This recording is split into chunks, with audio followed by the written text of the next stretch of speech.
Plus 4 कितने हो गए? 300 कितने हो गए? 398, 398, यानी कि 2.5 दीप के ये इतने हैं। लेकिन 2.5 दीप के बाद 8वां नंबर का दीप है, उसका नाम क्या है? नंदीश्वर दीप है, जिसकी आप सभी लोग अर्चन पूजन करते हैं। और नंदीश्वर में चारों दिशाओं में सबसे बीच में एक दिशा में अंजनगिरी है। अंजन यानी काजल के समान काला है। फिर आचार्य भगवान कह रहे उनके चारों दिशाओं में 4 दधिमुख हैं और एक दधिमुख के 2 रतिकर पर्वत हैं। यानी पूर्व दिशा में कितने हो गए? 1 + 4 + 8 कितने हो गए? 8 × 4 = 12 और 1 = 13। एक दिशा में 13 हैं तो 4 दिशा में कितने हो जाएंगे? 52। तो अब 398 में 52 जोड़ दीजिए, कितने हो गए? 450 हो गए।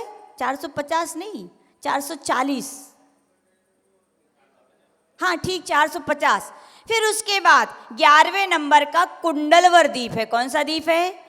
उसके भी चारों दिशाओं में 4 चैत्यालय हैं, उनमें एक एक जिनेंद्र भगवान का विशाल चैत्यालय है। तो कितने हो गए अब? 454। आपके 54 बोलते हैं, हम लोग 54 बोलते हैं।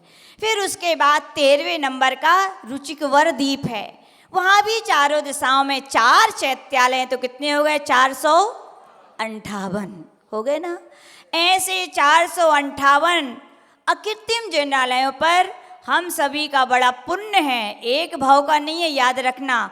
हम तो कहेंगे अनंत भाव का पुण्य एकत्रित होके आया है कि जो आज हम सब मिलकर के यहाँ पर क्या कर रहे हैं? इंद्रध्वज महामंडल विधान की अर्चन कर रहे हैं।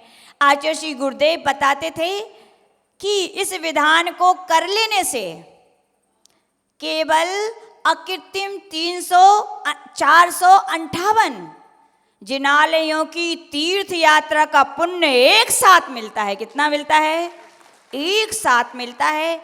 एक एक ध्वजा चढ़ाने से बताया था 100 पीढ़ियाँ, कितनी पीढ़ियाँ? 100 पीढ़ियाँ संरक्षित हो जाती हैं, यानी कि उनका पुण्य 100 पीढ़ियों तक साथ जाता है। कहा जाता है जो अकृत्रिम चैत्यालयों पर ध्वजाएं चढ़ाते हैं उनका यशा कीर्ति चारों दिशाओं में फैलता है। और तो और वसुनंदी श्रापकाचार्य में आचार्य वसुनंदी महाराज कह रहे हैं कि ऐसे वे जीव चक्रवर्ती बनकर के दिग्विजय यात्रा पे निकलते हैं तो 60 खंडों में वो विजय प्राप्त करते हैं। क्या प्राप्त करते हैं? विजय प्राप्त करते हैं। तो अपन सभी इस इंद्रध्वज महामंडल विधान के एक एक जिनालयों पर एक एक ध्वजा चढ़ाई। कैसा लग रहा है? कई लोग बोलते हैं सपने में आ रहे, बात सच है। आज तो मैंने भी सपने में पता नहीं कहाँ के भगवान के दर्शन किए, बढ़िया आनंद से। और वास्तविकता सही है। जब वर्तमान कर्म योग कहलाता है। क्या कहलाता है? वर्तमान। भूत में जीना मोह, भविष्य में जीना लोभ और वर्तमान में जीना कर्म योग है। क्या है? कर्म योग है। तो भैया अपन ने पुरुषार्थ पूर्वक जिनेंद्र भगवान की अर्चना कर रहे हैं। कई लोग पूछ रहे थे माता जी अमरावती तो है बहुत बड़ा, उसमें इतने ही लोग क्यों आ रहे हैं? तो हमने कहा रत्न तो बहुत होते हैं लेकिन कोहनूर एक ही नहीं, कुछ होते हैं। हम एक क्यों कहें? ये कुछ ही हैं। रत्न तो बहुत हैं दुनिया में लेकिन कोहनूर जैसे रत्न कुछ ही होते हैं। ऐसे याद रखना, इस विधान की आराधना का पुण्य पुण्यात्मा जीवों की झोली में है, सबकी झोली में आने वाला नहीं है। और सब लोग बोल रहे माता जी आपके सानिध्य में क्यों हुआ ऐसा? तो हम बता देते हैं, आप लोग विश्वास करो या ना करो, कोई मुनि महाराज यदि होते ना तो हम पूछते बड़े विनय भाव से, नमोस्तु भगवान आप बताइए कि इन सब भव्य आत्माओं के साथ ही मेरा निमित्त क्यों बना? तो वे अवधि ज्ञानी होते और बताते कि हे माता जी जरूर आपने इतने ही भव्य आत्माओं के साथ कहीं ना कहीं किसी न भाव में बैठ करके भावना भाई थी कि हम सभी इंद्रध्वज महामंडल विधान करें। और आज वो भावना क्या हुई है? पूर्ण हुई है। अब क्या है?